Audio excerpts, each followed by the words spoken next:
ভ্রাম্যমাণ আদালত।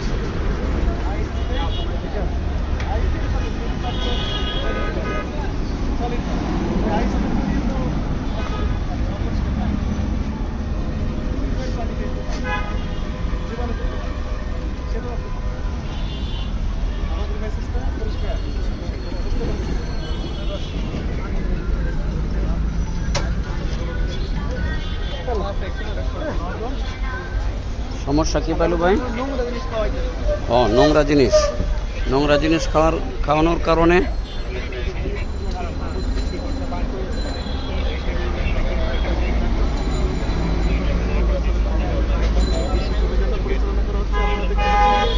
প্রচন্ড রোদের মধ্যে যেখানে মানুষকে চলাফেরা করা মুশকিল হয়েছে, এই রোদের মধ্যে তারা যে দুধ, আখের রস এবং অন্যান্য যে পানীয় বিক্রি করছে, সেই পানিটাও পিউরিফাইড না, অপরিষ্কার পানি এবং জীবাণুযুক্ত পানি।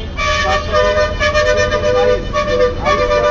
জানে না এবার তারা সরবরাহ করে, কোথা থেকে সরবরাহ করে তারা নিশ্চিত না। আমাদের কাছে এটি প্রতীয়মান হয়েছে, এটি মাছ সংরক্ষণের জন্য ব্যবহার করা হয়েছে আইস। সেই আইসটাই মূলত এই আখের রসের সাথে মিশিয়ে ঠান্ডা করে গ্রাহকের কাছে বিক্রি করা হচ্ছে, ভোক্তার কাছে। ভোক্তারকে এই বিভিন্ন পেটের পীড়ায় ভুগতে পারে, যেমন আমাশ হতে পারে, ডায়রিয়া হতে পারে, জন্ডিসের মতো রোগ বাসা বাঁধতে পারে। এই প্রতিরোধমূলক কার্যক্রম আমরা অনুসরণ করছি। তাদেরকে জরিমানা করা হচ্ছে না ঠিকই, কিন্তু তাদেরকে সংশোধনের জন্য নির্দেশনা দেওয়া হচ্ছে, তার কথা বলছে। এরপরও যদি কথা না শুনে তাহলে তাদের বিরুদ্ধে ব্যক্তি ব্যবসা জিনিস সাধারণ মানুষের উদ্দেশ্যে কিছু বলা আছে কিনা এই ব্যাপারে? এই যে যখনই সাধারণ মানুষের প্রতি আমাদের উদারতা আহ্বান থাকে, তারা এই প্রচণ্ড রোদের মধ্যে পানির যে বৈধ সোর্স এটি নিশ্চিত না হয়, এই রাস্তাঘাটের যে খোলা অবস্থায় যে তৈরিগুলো তৈরি করা হবে, এগুলো পান থেকে বিরত থাকার জন্য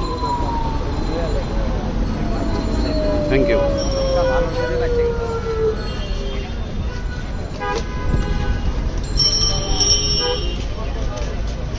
অর্থাৎ যে বরফের মধ্যে অর্থাৎ বরফের মধ্যে মাছের যে বরফ সেটা দেওয়ার কারণে সাময়িকভাবে তার এটা বন্ধ করে দেওয়া হলো।